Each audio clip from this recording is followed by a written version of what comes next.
great gratitude for the chairman of the Bow Group, Ben Harris-Quinney, for coming in. Hi, Ben. My pleasure, hi. I want to talk about these latest woeful figures.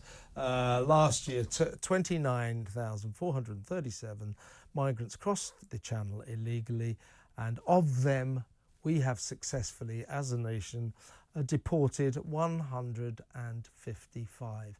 It's pathetic, isn't it? Well, you may remember in January of this year, Sunak made a big announcement. I've cleared the asylum backlog, and loads of fact-checking agencies got onto him, and eventually I think they withdrew the statement. But basically what he'd done is accepted all of the claims. So this idea, I mean, this is what I've said about Rwanda and throughout the whole process, the sheer numbers of people coming in. If we remember 14 years ago, the Conservatives promised to reduce overall immigration to the tens of thousands and end illegal immigration. 14 years ago. What we have is all-time record legal and illegal immigration at this point, and to hit the targets that they set themselves, you would need a plane taking off every minute full of people to Rwanda. I think the likelihood is the Rwanda agreement is for 200 people only to start off with. You know, we haven't even done one without paying them. Yeah. I think the likelihood of more than a few thousand people going to Rwanda is very low, and as I say, you've got to get back to the figures and understand the scale of that compared to the sheer numbers of people coming in. I mean, that 155 people, there'd have been more than that arrived today. Yeah, I know. Last Wednesday, was it 700 came across, yeah, which is a record for the year. I mean, while Rishi's playing elections and talking nonsense about how we may be heading for a hung parliament, as opposed to the annihilation of the Conservative Party, which is far more likely, the migrant crisis that he pledged to solve, the boats he vowed to stop, have been continuing apace every day. I mean, it's terrible weather down south here today, but generally speaking, the summer, the weather gets nice, they just pour over, don't they? Yeah, and we're on target for this year to be a record year. But if it isn't, the only reason will be bad weather, nothing that Rishi Sunak has done. And as I say, if you look at the figures compared to what their agreements are with Rwanda, what their plans are, you can see how far off they are. I mean, it's not even a factor of 10, it's a factor of more than 100. They are off the mark of what they promised to do. So the chances of him actually making a change that anyone notices that makes a real impact on these numbers in the time that he's now got left, which is probably a matter of months, I think is nothing. Why has he allowed what was already a bad crisis to basically engulf him? I mean, it has consumed him, it has destroyed him, he has got absolutely nowhere with it. Why has he been such a lamentable failure? Well, I think, unfortunately, what we have needed in Britain for a very long time is radical change. When I campaigned for the Conservative Party in 2010, it was about ending the Blair years, not continuing them for another few decades. And I think a lot of people in this country feel that that's all that's happened. Whoever you vote for, the same policies stay in.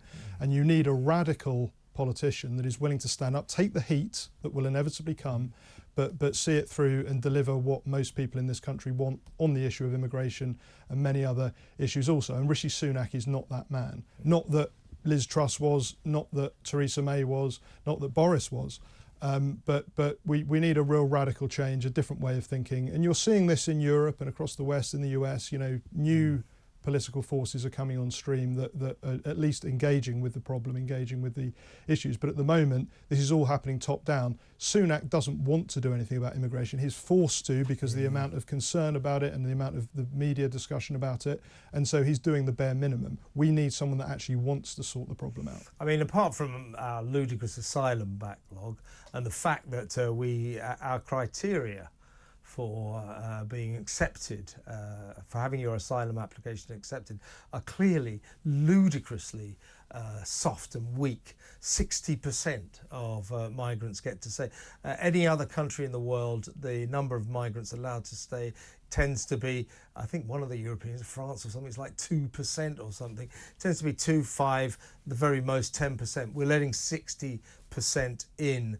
So I'm going to sound like my stuck record now, but why can't we turn the boats round?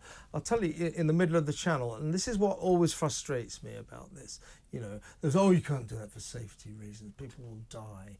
Well, evidently it's safe to continue their journey to Britain. Right. But to turn them round and take them back to France is apparently lethal. Well, the policy I would go for, first you've got to remember that the boats are actually a small proportion. They're big numbers, but it's a small proportion of the overall illegal migration that comes into the UK. Most people come in, overstay their tourist visa, disappear, do whatever, maybe claim asylum. But in terms of tackling the whole problem, what I would advocate is a policy of having an application process via our embassies and consuls, which are spread throughout the world. If you want to claim asylum in the United Kingdom, you claim it via those outposts.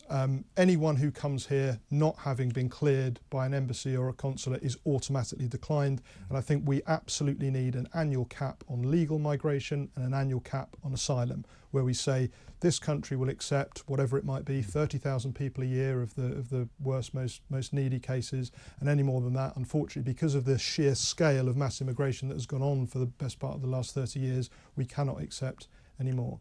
Let me ask you about the government's illegal migration bill.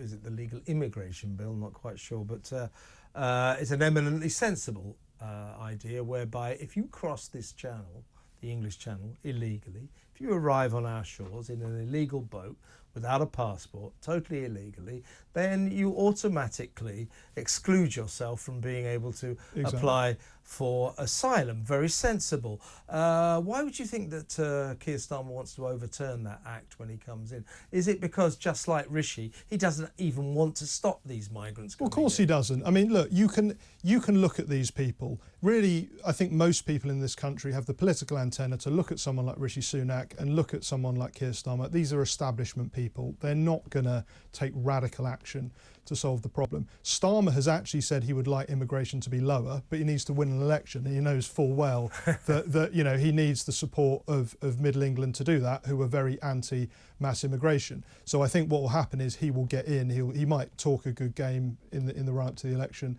He certainly won't solve the problem, and we'll probably see migration continue to increase. But what I would say is what we needed to do first was leave the ECHR, make clear to any UN compacts or treaties that the British people are sovereign, and it doesn't matter what people say at the UN. What the people of this country want is the most important thing, the only important thing in terms of the governance of this country, and we should go forward on that basis. So any legislation is not constrained by legal challenges that may come from our own courts or from foreign courts. But at the moment, we don't have that power. Just final quick point. My view is, and I don't know what you think, I sense you might agree with me, if you folks, all the viewers and the listeners to talk here, if you think this migrant crisis is bad under the Tories, it's going to be a lot worse under Labour, right? Yeah, I mean, I wouldn't champion the Tories for what they've done, but I think what we're seeing is just a uniparty policy position on this. It's been going on. No one ever voted for mass immigration. Certainly no one ever voted for illegal immigration either. It's been going on since the mid-90s. Doesn't matter who's in power, the policy continues, and it continues to get worse. And I think that will certainly happen under Starmer. Ben, thank you so much for coming in. Really good of you. That's Ben Harris-Quinney, chairman of the Bow Group.